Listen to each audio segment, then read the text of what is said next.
Doctor Bhimrao Ramji Ambedkar का जन्म 14 अप्रैल 1891 में हुआ था।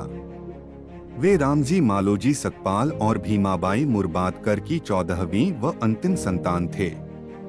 उनका परिवार मराठी था और वो अंबावडे नगर, जो आधुनिक महाराष्ट्र के रत्नागिरी जिले में है, से संबंधित था।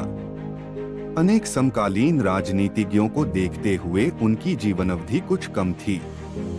वे महार जाति के थे जो अछूत कहे जाते थे, किंतु इस अवधि में भी उन्होंने अध्ययन, लेखन, भाषण और संगठन के बहुत से काम किए, जिनका प्रभाव उस समय की और बाद की राजनीति पर है।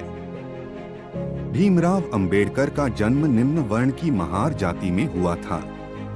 उस समय अंग्रेज निम्न वर्ण की जातियों से नौजवानों को फौज में भर्ती कर रहे थे।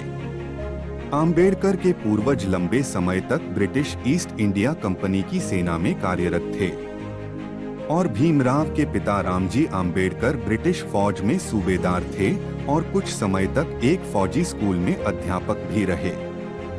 उनके पिता ने मराठी और अंग्रेजी में औपचारिक शिक्षा की डिग्री प्राप्त की थी।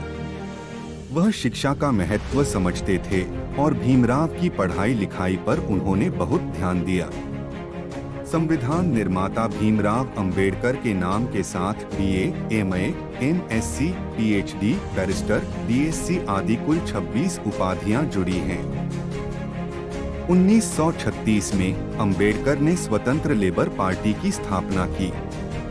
1937 में केंद्रीय विधानसभा के चुनाव में उनकी पार्टी ने 15 सीटें जीती।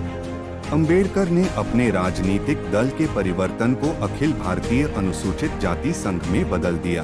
हालांकि इसने भारत के संविधान सभा के लिए 1946 में हुए चुनावों में खराब प्रदर्शन किया।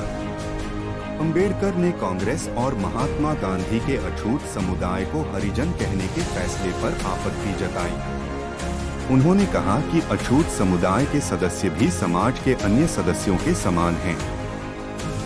अंबेडकर को रक्षा सलाहकार समिति और वायसराय के कार्यकारी परिषद में श्रम मंत्री के रूप में नियुक्त किया गया था। एक विद्वान के रूप में उनकी प्रतिष्ठा स्वतंत्र भारत के पहले कानून मंत्री और स्वतंत्र समिति का गठन करने के लिए जिम्मेदार समिति के अध्यक्ष के रूप में उनकी नियुक्ति का नेतृत्व किया।